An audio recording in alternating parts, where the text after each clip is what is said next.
All right, we're going to go ahead and get rolling here. Thank you, everyone, for tuning in today. Today's session will be recorded. So if you tune in late or you missed something, you will be able to go back and rewatch it. We'll be posting it on YouTube, and there should be an email sent out as well with the link. But once again, thank you for tuning into the BVLOS Sync. With me today, I have Dan O'Shea from MatrixSpace, as long as Rob Knockenhauer, our Director of Regulatory Affairs at Census Technologies. To kick it off here, I'm going to throw it over to Rob to give a quick little intro on himself, and then Dan, if you want to follow suit, that'd be perfect. Yeah, thanks, Adam. Rob Knockenhauer, Director of Regulatory Affairs here at Census Technologies. My role here is I help our clients who come to Census to source either equipment or services to help to build safety cases for BVLOS operations. And hey, everybody, I'm Dan O'Shea. I am currently the head of commercial and public safety sales at MatrixSpace. We are a manufacturer of radar systems, small, compact, tactically deployable radar systems. And one of the use cases that we try to support is enhancing the safety of the drone industry by providing comprehensive airspace awareness. Thank you guys for that quick intro there. We're going to go ahead and jump in. I'm going to let Rob take it away. But last housekeeping thing, if you guys have any questions throughout the webinar today, feel free to drop them in the chat. We will have a live Q&A session at the end. We'll be answering all questions, but feel free to drop them out, your questions throughout the webinar today, and we'll make sure we get them answered at the end. So, Rob, we'll go ahead and kick it off with you. All right, appreciate it, Adam. All right, so we'll kind of jump into why we're here, which is to talk about waivers in particular. And so right now, Part 107 was released in August of 2016, and that is the framework by which we're doing commercial drone operations here in the United States. And when Part 107 was released, there were a number of elements of the operating rule that were subject to waivers, or basically you could request relief from doing operations to certain things outside of what is, the confines of the rule. So some of the numbers you see here, just kind of going through in arbitrary order here. 10741 is one that is kind of covered primarily by Lance. So that's for operating in controlled airspaces. So that's you need to have a special approval to do that. 10751 is kind of related to the a couple of different things. It's related to your operating environment. So, it's one element of it is operating related to your aircraft. If you want to operate above the threshold speed of Part 107, which is I believe 100 miles an hour or 87 knots, you can request relief. And if you want to operate, in areas where your ceiling, the cloud ceiling is lower than the 500-foot separation that's dictated by Part 107, then you can request relief. One that we've had experience with is operating above 400 feet. So Part 107 limits you to operate up to 400 feet AGL. But there are certain operations where it might be useful to operate at higher altitudes. 10739, 145 are kind of go together. Those are the ones for operating with people and moving vehicles. So that's the one that you can request if you're operating outside of the rule that allows for operations of people and moving vehicles if you have an aircraft that complies with the rule. 31 is the one that we're going to spend probably most time talking about, which is the relief from operating the visual line of sight of your operator. So that's one of the things that we really focus on, is helping to help people get to those orbital rise types of operations. 37 is basically giving right of way. So that means it's very uncommon that you would actually have crewed aircraft giving right of way to the drone you're operating. Actually, I don't know that any of those have actually ever been published. And then 29 is the night rule. 35 is operating multiple vehicles simultaneously, so like drones, swarms, light shows, that sort of thing. 33 is the visual observer that you would use to augment your situational awareness for doing beyond visual line of sight operations. And so you request relief from that if you're looking to operate in situations where you're using VOs for airspace awareness, but not necessarily where they're not watching the drone itself. And yeah, all right, next, thank you, Alan. All right, so we're going to talk about some of the common ones here. So we have the tactical BVLOS, which is it's also kind of like a bridge inspection type of operation. So where you're flying a drone close to a structure where you might sight of the aircraft on the other side of a structure. Shielded is one of the operations that we've had a lot of success in getting approved, which is where you can operate your aircraft without the use of visual observers within a certain distance from either the ground or the assets that you're flying over. So in that case, that shield volume tends to be up to about 100, depending on what you're equipped with for additional airspace awareness. Drone is a first responder. So these are pretty popular programs that are not typically run under Part 107, but if they were, you would have relief from, the line of sight, visual observers potentially, and operations over people, vehicles. Most of those are typically run under Department of TOAs. And that's another topic. And then we have geo-constrained I don't like to highlight this one too much, but it's these would be waivers that you request for a certain area that you would request relief from. One of the things that we've done here at Census is that we've moved away primarily from the geo-constrained waivers to develop performance criteria that we put in front of the FAA that the FAA then approves for clients to basically allow a client to make a determination of a location for its suitability for people. So it's not giving you carte blanche to do BVLOS operations, but it does give you a guideline about what areas that you might be interested in doing the line side operation that you can evaluate and determine their suitability. Nationwide, so that's kind of, you just go kind of hand in hand. So nationwide is what I just described as performance-based. So that's based on the criteria. Extended line of sight. Most BVLOS operations are extended line of sight, with the exception of the shielded ones, where basically you're using goers to kind of augment your air risk assessment for longer range flight operations. High altitude, we talked about the 1715 Bravo, which is that allows you to operate above 400 feet. And then we have remote ops. So that has become more commonplace as companies like DJI and Skydio and Percepto and a few others have gotten some approvals to do fully remote operations where they have their aircraft in a box somewhere, and then they have some sort of control station, some location, tens or hundreds of thousands of miles away, depending on the application.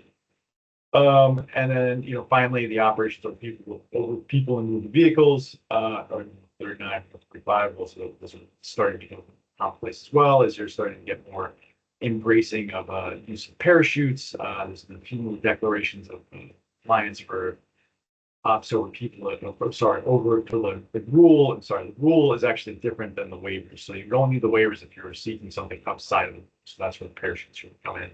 And in our case, we've had some success getting approvals for limited exposure ops over people and vehicles for the reliability information of our aircraft. So that's so this will next slide. Then. All right, so we're going to highlight the shielded BVLOS approval. So in this case, we at Census have had the ability to do these longer range flight operations, and part of what has enabled this is the ability to do leverage low altitude shielding. So in this case, we operate this example showing power lines, and so we fly over the tops of those towers at 100 feet above those towers to get a data collection for painting a picture of what that right of way might look like.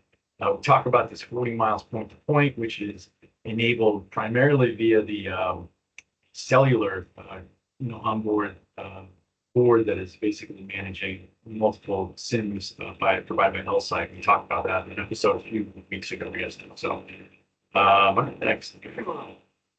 This is just kind of highlighting performance-based criteria. So basically what this means is we were looking at things like population density, and beyond population density, kind of have a limitation of overall ground risk. So we're not going to be defining operating areas for operating for gatherings of people or highways. We're not going to maintain sustained flight over highways, but this tends to fit. So for a lot of operations, people are looking to do kind of large area surveying, or back to your infrastructure inspection work. That's we're able to kind of put that in a package that actually is pretty achievable to accomplish in most places around the country.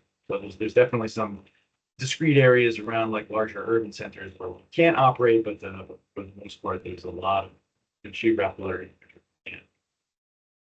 So onto the waiver process. So the way we actually put together a waiver request is the first thing we do is we have a conversation about like how somebody's going to use the aircraft and what their goal is in the data collection process. So as you go through and you figure that out and you go and you define, how you're going to operate the aircraft to do that data collection effort. Once you, and that's called concept of operations. Once you put that CONOP together, then you want to go through and sit down and think about what are all the risks associated with that operation. So, if you're going to fly over a roadway, that becomes one of your discrete risks in that operation. If you're operating within a few miles of an airfield, that is also a risk to take into consideration. If you're operating in an area where there's known higher levels of agricultural aviation traffic, that is another risk that needs to be considered. And so once you have those risks identified, you want to go through and come up with methodologies for how you're going to mitigate those risks. So, regarding the air risk, what we're leveraging primarily is, a low altitude shielding. One of the things that Dan's going to get into is detect and avoid technology. So being able to determine what's in the airspace around where we're operating and have that information fed back to the real pilot to basically make the intelligent decisions to avoid any air traffic that is detected if you're flying higher is something that is really a good way to manage that air risk. As far as the ground risk go, how you would manage that is going to be, leveraging either a parachute system or leveraging some of the reliability information that we've been able to leverage for our own aircraft lately. And then beyond that, you want to make sure that you have a rock solid communication link to your aircraft. So if there's do lose link with that aircraft, what's the aircraft going to do? So the primary behavior that's programmable into most aircraft systems is to just simply have the aircraft return home. But there are some alternate behaviors you can program as well. And then once you have all that information put together, the most important thing that I want to highlight is the Waiver Safety Explanation Guideline, which is WSEG, which is a guideline document that the FAA has produced for all of the different elements that we identified earlier, the 31s, 39s, 37s, whatever it is. They have a list of questions to guide you as the applicant to answer to help the FAA evaluate the quality of your systems. So a lot of times when you answer those waiver safety explanation guideline questions, a lot of the information is already baked into your concept of operations. But what you want to do is basically simply answer each question very plainly, making no assumptions. So that's the biggest pitfall I've seen for people is when they answer those questions, they just make assumptions based on common sense. Where you say, oh, I'm going to close the lid on this particular container because if I leave the lid off, the stuff in the container has the chance of being tipped over and spilling everywhere. So it's kind of a weird example, but it's but the point is that you need to anything that seems obvious to you, you want to spell out explicitly in the answers to these questions. So all right, so then finally, once you have all that information together, package it into typically what we do is we create a separate standard document that has all of this baked into that document that we include as an attachment to the drone zone submission or the request for whatever you're seeking relief from. So that's the process in a nutshell. Right. So common mistakes. This basically kind of touched on it already, but if you don't give enough information about how your operation is going to be conducted, if the evaluator at the FAA reads through your CONOP and can't really understand what it is you're trying to describe, that's going to probably get a flag to come back. If you haven't identified, all of the risk and potential mitigations for those risks, there's some glaring oversights that'll push back on that as well. If you don't directly answer those questions in a very plain fashion, also get pushback on that regardless of this. So common mistakes there. Now I'm going to turn it over to Dan. He's going to tell us all about some of the awesome TAA work that they're doing and some of the other solutions that are beyond our past aviation. So take it away, Dan. Cool. Thanks, Rob. Really appreciate the overview. So, hey, everybody, thanks for joining today. So, like I said earlier, I'm Dan O'Shea. Sales manager here at MatrixSpace and run our commercial and public safety sales. So, yeah, let's talk about radar technology a little bit and how that's an enabling feature for BVLOS operations. So, I think, not yet, Adam. Leave it. It's fine. Uh, so really, like, the industry's at a really interesting inflection point, right? And the reason, and just in the past few months, and even in the past week, we've seen some really significant motion on the FAA's part, kind of delineating how they want the future of BVLOS activities to be conducted.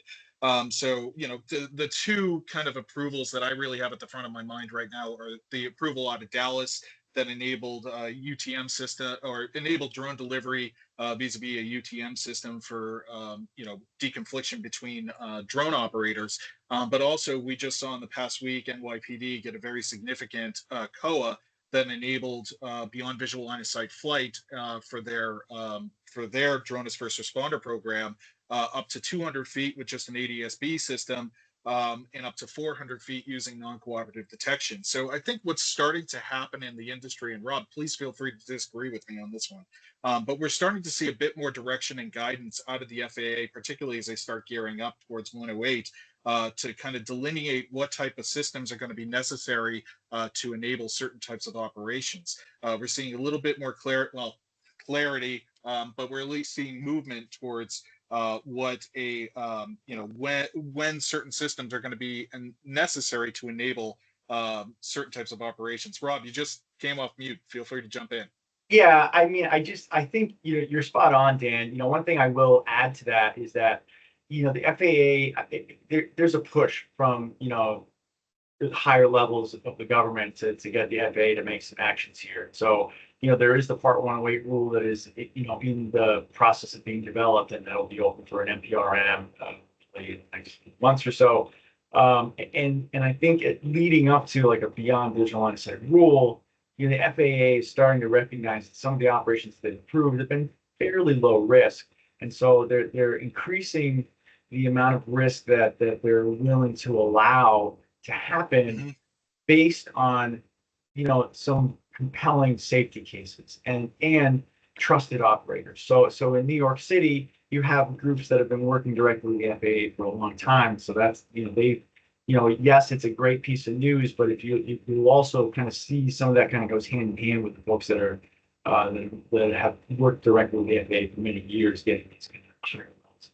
Oh yeah, no, completely agree on that, and I think it also kind of illustrates the point. And Adam, go ahead to the next slide. Is that the FAA is really looking at drone as first responder programs as being the tip of the spear to kind of develop airspace awareness or airspace deconfliction protocols, for lack of a better word, and kind of outlining what is going to be necessary, particularly in higher risk environments. So I wanted to show this video just to kind of illustrate the idea of why DFR is so important, and to illustrate the public safety advantage of DFR programs, why we get involved with them as a company. Because this is a actual video that my colleague David Cameron, who is a police officer in Campbell, California, and runs their DFR program. He's behind the stick here and responding to a silver alert. So the advantage of these, there's a clear public safety interest from the to enable these programs, and by being able to leverage the COA as a vehicle to give some of these approvals, allows the FAA to put in place, to start outlining what a good deconfliction scenario looks like. So in the case of NYPD, being able to say, okay, if you want to fly up to 200 feet, having ADS-B coverage is going to be sufficient. So essentially, you're making use of the shielding environment, low altitude shielding, and augmenting that with ADS-B detection. But to really get up above that and unlock the full potential of the drones to get good situational awareness, FAA said up to 400 feet requires non-cooperative system like a radar to be able to do those operations. So, next slide, Adam. So that's where a company like us comes in. And so we are a radar manufacturer, and this is the radar that we manufacture. I'll actually hold up. This is a real radar. It's not 3D printed. This is actually it. So it's a small, small radar about the size of a paperback book. Lightweight, low power draw, and can detect, aircraft out to over over 2.5 kilometers. So a very powerful tool to a person that's trying to establish a safe perimeter to conduct BVLOS operations.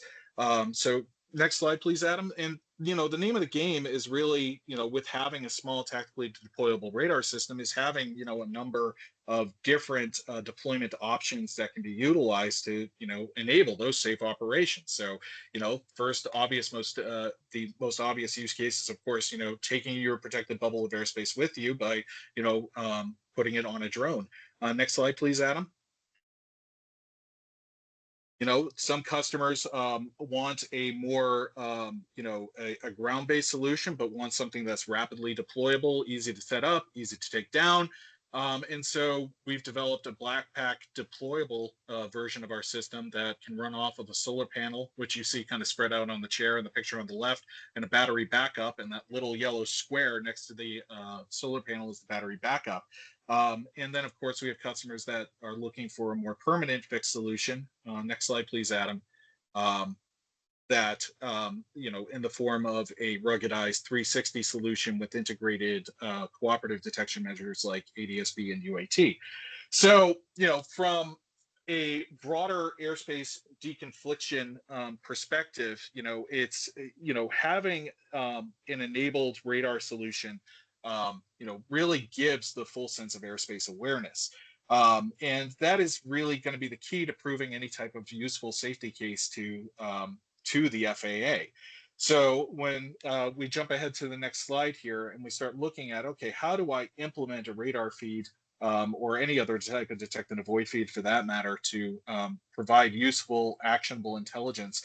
This is this is a radar that we do have deployed in New York. And you can see here that we picked up a small helicopter. This is sped up a little bit just in the interest of time. But you can see the helicopter moving across the protected area. So the idea here is you set up your radar systems or your detect and avoid systems. You've created a bubble of airspace. These things act primarily as a proximity sensor. We're not necessarily interested in detecting aircraft that are 8, 9, 10 miles away from the operation, just because those are wholly irrelevant to the overall safety case of the operation. But what we are saying is, we are detecting those aircraft 2.5 kilometers or more away and being able to say, hey, there's been a breach of the perimeter. The drone needs to be able to get out of the way with enough time to maintain well clear and certainly maintain NMAC. So when we start looking at city scale deployments, providing hemispherical coverage, basically you can imagine trying to create a network of these emplacements over a large area to enable operations of in this case DFR, but any type of remote operation utilizing drones. Next slide, please, Adam. I bring up the example of the UTMs in Dallas earlier because, more and more, I think what we're starting to see out of the FAA too is a realization that, in complex airspaces where, in the case of Dallas, I mean, that's drone delivery, where you're going to have multiple drones operating within a certain area that, drone on drone deconfliction is becoming more and more important. Certainly as commercial operators, risk management and overall compliance with the rule set is, very much on the forefront of our minds. And so things like remote ID compliance, become an integral part of managing, safe airspace. But more and more, I mean, you have hobbyist drones that are not necessarily compliant with a remote ID, disrupting, both emergency operations, but disrupting commercial drone operations as well. And of course, you can have nefarious actors that are just not using typical C2 links that are detectable by regular means. And so being able to have a system that can do drone detection more broadly and recognize those threats and provide that information to a pilot to avoid a potential collision. When we look at the example of like NYPD flying and, I think we've all seen Amazon's drone. It's the size of a lawnmower. And a collision between that drone and another like police drone means that you have two large drones that are coming out of the sky that could cause some serious damage down on the ground. Even if there isn't a resting system like a parachute, it's still not, I still wouldn't want to be under that Amazon drone in particular. So having that awareness to, be able to successfully deconflict between two drones is, equally critical to making a safety case for, doing a safe beyond visual eyesight operation. And finally, Adam, next slide, please. I like this one. It's kind of fun, but not everything is a large object that's in the sky. Not everything's the size of a plane or a helicopter, and so sometimes you're dealing with things like small birds. Maybe you're dealing with golf balls over a golf course, right? But I like this video because it's kind of fun. It's a different use case of the radar, but it also shows that detecting small objects can be valuable and provide good information, whether it's just figuring out where your shanked ball went, or if it's understanding, hey, there are small birds or a flock of birds or something like that that could disrupt my drone operation. Then again, it's all about providing actionable intelligence to the pilot. So, when we think about it here at MatrixSpace, how do we enable safe BVLOS activities? It's ultimately making sure that the pilot is fully aware that there has been some type of breach of their protective perimeter that could pose some type of collision risk to the drone. By doing that and doing it better than a human being can, then I think we make a pretty compelling case to authorities like the FAA that, hey, this is a safe operation, and that this is also laying the groundwork for real scalability of operations into the future. Rob, I think back over to you.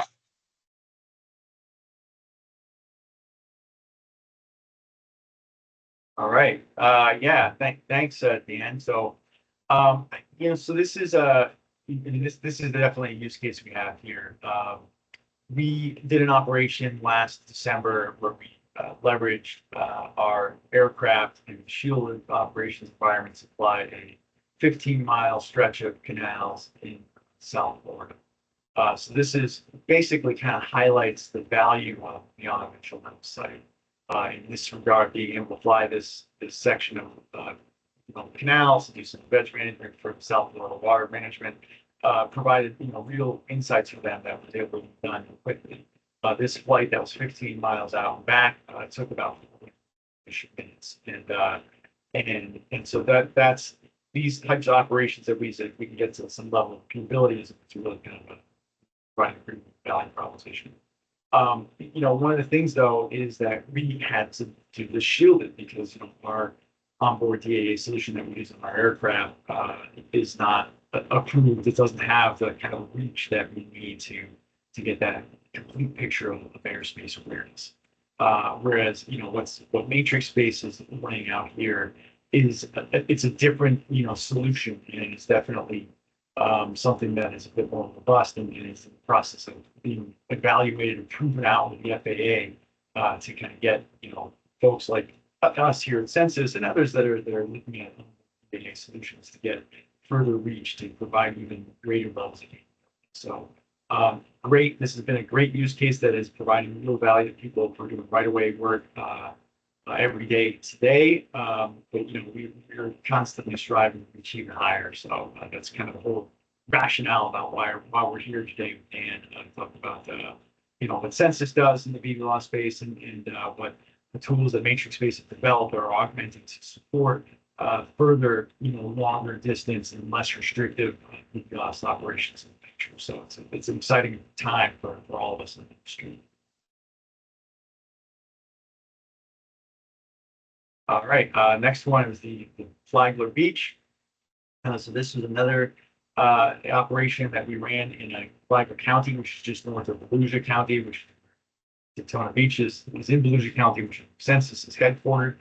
And in this case, we were able to do some post-storm response under an approval that Flagler has. So it's kind of a new one for us, and the reason why it's being highlighted here is that this was the first one we had the ability. We'll first leveraged our safety case for having limited exposure of operations over people vehicles to conduct this operation without having to have additional VOs or other means to assess the ground risk in its operations. This is another great use case for this type of an asset for flying this longer range, where again, this was an 18-mile section of beach. It wasn't 18 miles one way, it was 9 miles up, 9 miles down. And again, this turned out to be a great resource for flag moving in this data collected in a couple of hours. So. All right. Well, thank you guys for sharing your presentations here today and really giving us some good insight into the regulatory state of today and some technology that truly is enabling beyond visual line of sight. I just want to take this opportunity for anyone who has any questions to drop them in the chat. We will be answering a live Q&A. We will be entering a live Q&A session right now. So if you have any questions, feel free, like I said, drop them in the chat. In the meantime, while you guys are thinking of what you want to ask, I have a question here for Dan, and it's going to be, what is the benefit of a radar DAA compared to, like, let's say an optical or auditory? You know, those are the three common methods we see for airspace deconfliction. But if you can walk through some of the benefits of that, that'd be great. Yeah, I mean, every DAA system has its advantages and disadvantages, right? I think, the advantages of an acoustic system are, I'll walk through all of them really quickly, just to in the interest of being transparent, and we'll talk about why radar's the best, right? So, I mean, when we talk about like an acoustic system, I mean, the advantage of a system like that is it's, potentially very, very long ranged, and very, very cheap. The disadvantage is that when you start to get in more of an urban environment, where there's more ambient noise, that can kind of clutter the system and make it more difficult to detect at longer ranges and reduces its overall efficacy, right? When we're talking about, a vision system, you have a really excellent opportunity to see exactly what you're looking at, to get a positive identification. The downsides to those systems are, positional accuracy, at least in terms of, relative distance to target, becomes more variable, as well as, understanding, as well as identifying the target in poor weather, can be really, really challenging. So when you have like fog or heavy rain or some other type of precipitation, it can make the operation of those systems really challenging. The advantage to a radar system over all these is you have much more precise target location, regardless of the weather conditions and regardless of day night. So a radar like ours is going to be able to pinpoint exactly where that target is. The relative downside is it's harder to identify what those target is. So you're operating within a relative margin of error in a way that something like an optical system is going to be a little bit better positioned to do. But the approach that we take with our radar systems is we try to incorporate multiple modalities into the overall operating picture. So, fusing with cooperative sensors to give a good sense of where target is, and future term, we're hoping to, we're working with customers to incorporate a layer of sensors to provide a whole a more complete picture of the operating space, right? And I think that's ultimately, it ultimately depends on your operation and your budget, but the capability, the more sensing technologies that you're able to layer in, incorporate a kind of a suite of sensors to provide a good operating picture is going to be more advantageous. Honestly, we're doing this with partners of ours, D-Drone in Campbell, California, combining their optical system with our radar system to combine both, the accuracy of being able to see what's actually being out there with the positional accuracy of the radar system to cover each other's shortcomings. Thanks, Dan. Rob, I'm going to throw this next question over to you here.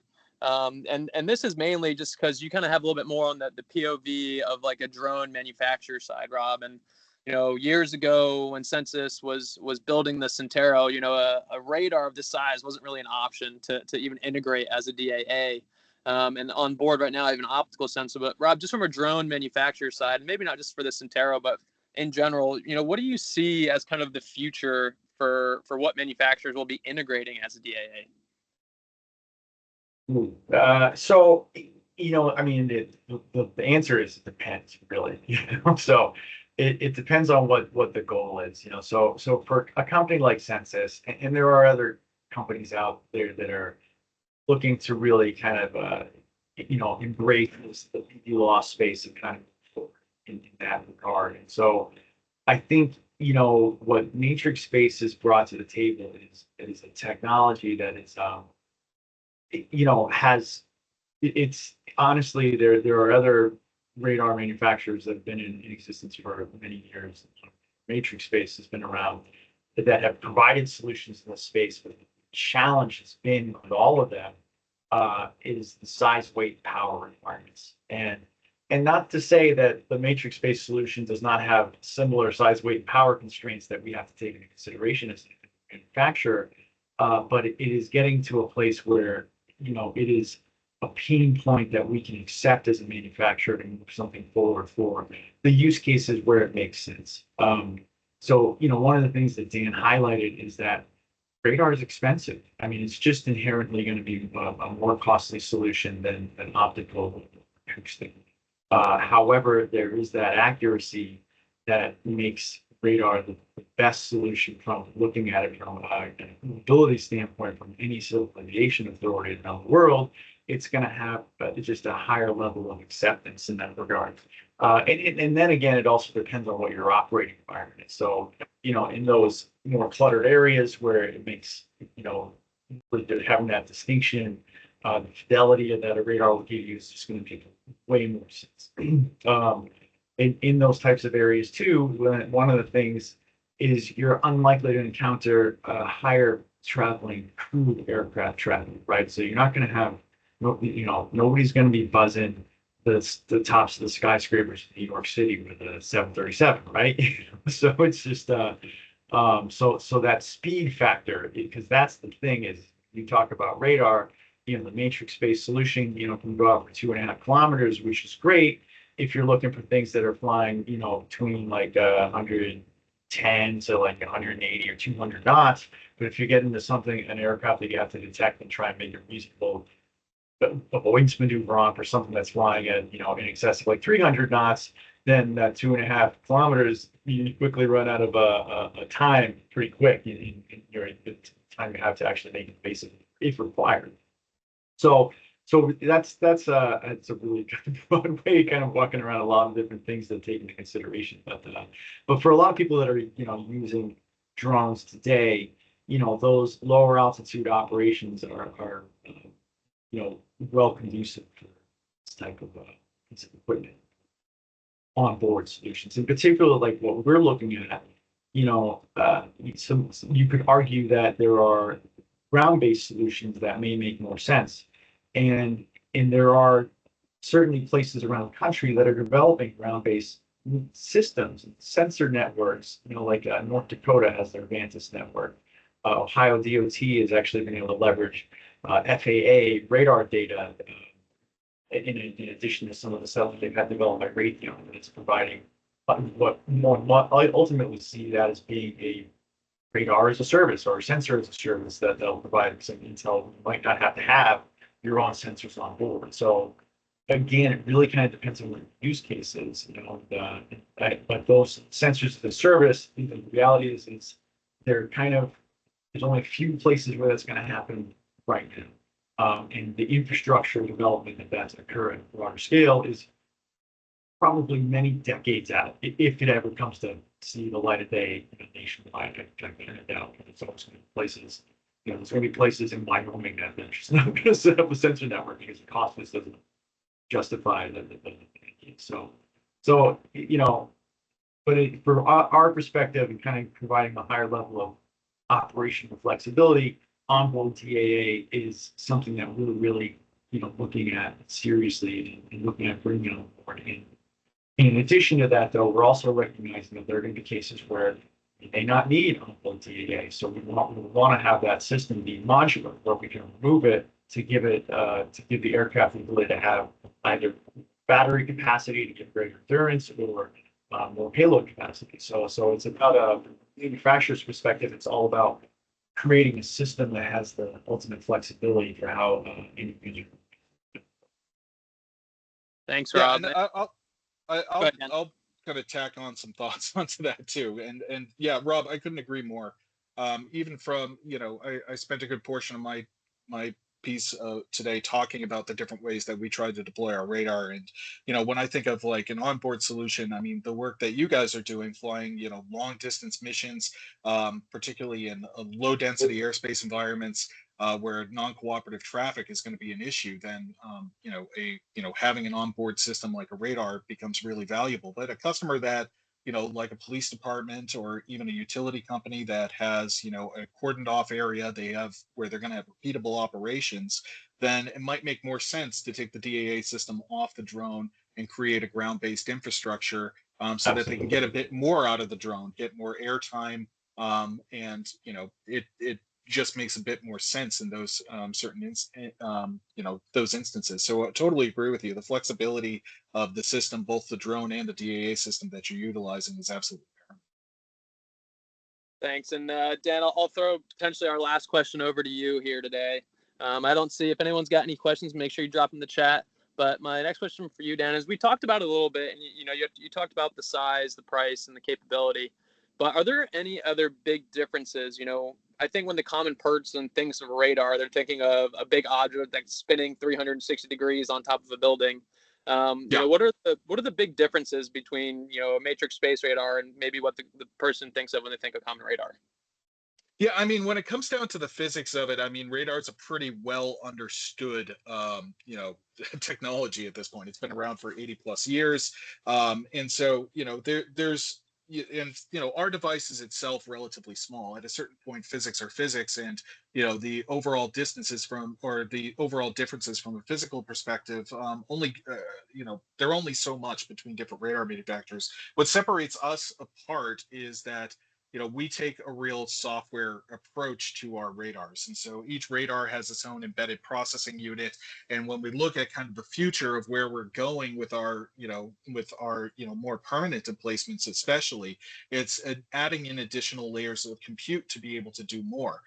So in the past year, we've seen significant distance improvements and detection improvements with our radar systems just by improving the internal processing capability, without actually making any hardware changes at all. So being able to better equip our algorithms to recognize and elevate detected objects to a track and notify the end user that there's something out there. And through software refinements, we've gotten that better and better and better. And when we look towards the future, incorporating additional layers of compute, and incorporating near edge processing allows us to do even more than what we can do with the relatively small processors that are already embedded in the radar. And now we can start to look towards leveraging things like artificial intelligence, machine learning algorithms to get even more out of the environment. So, in the next 6 to 12 months or so, I think, we're going to see a lot of cool stuff come out that I can't quite talk about yet.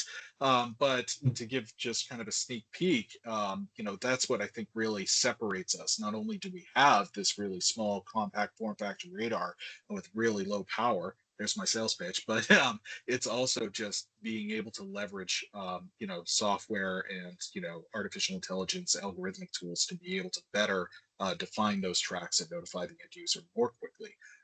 And ultimately that results in more detection range, which makes the system more usable. All right. Well, thank you. I'll give you guys each a minute here. If you have any additional closing thoughts to give, you guys were great and gave lots of information. But I'll give you 1 minute here if you want to give a closing thought. And Rob, I'll go ahead and start off with you. Yeah. So, I mean, this has been a great conversation, and Dan, it's always good to connect with you. It's been a long time since I've seen you in person. I really, yeah. I mean, so kind of thinking about what Dan just described there on, getting those algorithms smarter and better, is that, it's analogous to what has been happening in the automotive industry, right? So the automotive industry uses, low cost, not very accurate sensors for doing things like adaptive cruise control and lane departure warning and that sort of thing.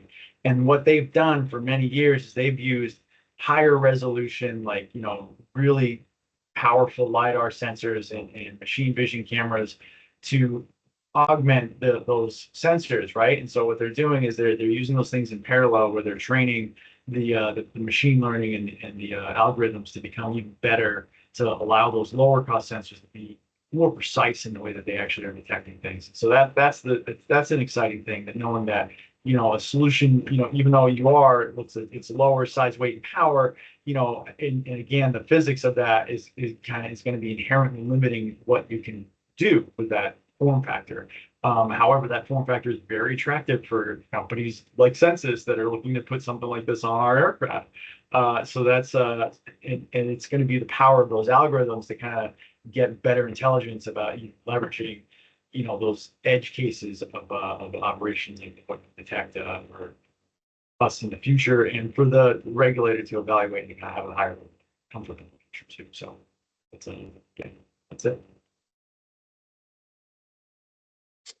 Yeah, thanks, Rob. That's an awesome thought. And when I think about working with you guys, the cool thing about working with Census, and God, you and I go back a number of years now, is always been that you guys have been at the forefront, the bleeding edge of really trying to push the regulatory boundaries. You've been one of the first companies to adopt detect and avoid, and and integrate it into your aircraft. And God, the amount of success that you guys have seen as a result of that has been absolutely massive. The number of waivers is just, I can't think of another company that has as many. So the regulatory expertise that you and your colleagues are able to show in the industry, and by partnering with you guys and working with you and looking and evaluating, incorporating a small form factor radar into an aircraft like yours means that, we have a trusted partner with a well vetted aircraft, with tons of industry experience. And so, getting to talk with you about the direction of the industry, and being able to talk here about the different technology advances and